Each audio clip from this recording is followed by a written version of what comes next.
Salut tout le monde! Aujourd'hui, je réponds à une question qu'on me pose souvent. Veux-tu bien me dire comment t'as fait, maudit malade, pour rentrer 1 an et demi de voyage dans un sac à dos de 36 litres? Eh bien, je réponds à la question aujourd'hui à travers une première vidéo. J'aimerais toutefois souligner que mes trucs et astuces que je vais vous donner, même s'ils ont une couleur africaine, sont applicables à n'importe quel type de voyage, sac à dos, et dans n'importe quel pays de climat chaleureux.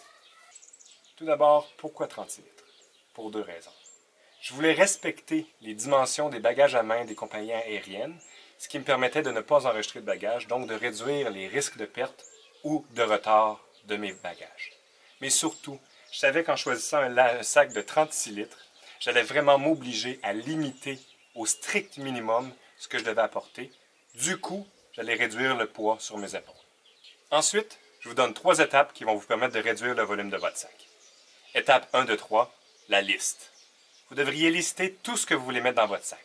Ensuite, vous les divisez en 2 catégories. La première, c'est les obligatoires à la survie, ou comme on appelle en anglais, les must.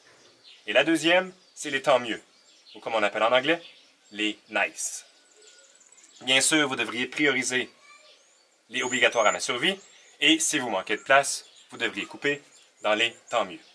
Faites super attention aux fameux au cas où. Okay? Les au cas où, sauf pour ceux de type médicaux, devraient rester à la maison. Je m'amuse aussi à dire qu'on ne devrait jamais mettre dans un sac à dos ce qu'on n'est pas prêt à briser, à perdre ou à se faire voler. Je vous ai mis la liste complète de mes bagages sur mon site aidersanscompter.com dans la section Aventure. Toutefois, j'aimerais vous donner quelques exemples de ce que je recommande ou non d'apporter. Premier item, le shampoing.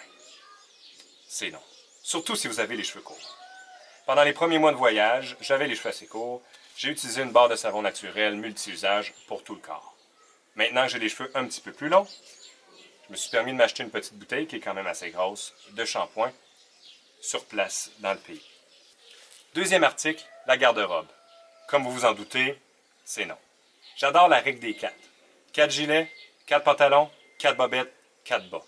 À ça, vous ajoutez un manteau de pluie, un gilet long et une casquette. Si possible, essayez d'avoir des vêtements spécialisés qui sèchent rapidement, qui sont possibles de porter pendant plusieurs jours sans que ça sente, qui sont légers et qui sont confortables. J'adore les pantalons convertibles, comme ceux-ci, qui me permettent d'avoir un short et un pantalon long, simplement avec un seul morceau. Ensuite, les sandales, c'est oui. Les souliers de randonnée, c'est oui. Les autres, c'est non. Moi, j'ai fait l'erreur de penser qu'un soulier minimaliste comme celui-là allait pouvoir faire l'affaire et remplacer un soulier de randonnée. Malheureusement, après ma première randonnée, je me suis ramassé avec des maux de pied, des maux de genoux, des maux de hanches. J'ai souffert le martyre et le lendemain, je me suis procuré une bonne paire de souliers de randonnée. La trousse de premiers soins, c'est oui. Mais je vous dirais, montez-la vous-même. Adaptez le contenu selon le type de voyage que vous faites et la durée. Mais surtout, n'oubliez pas 4 éléments. Un tube de polysporin, de l'iode pour la désinfection, des pansements pour les ampoules et bien sûr un thermomètre. Le thermomètre va vous permettre de savoir si vous devriez ou non vous rendre à l'hôpital selon si vous avez de la fièvre ou pas. Je continue la liste de mes bagages ainsi que l'étape 2 et 3 dans une deuxième vidéo que je publierai sous peu. D'ici là, bye bye.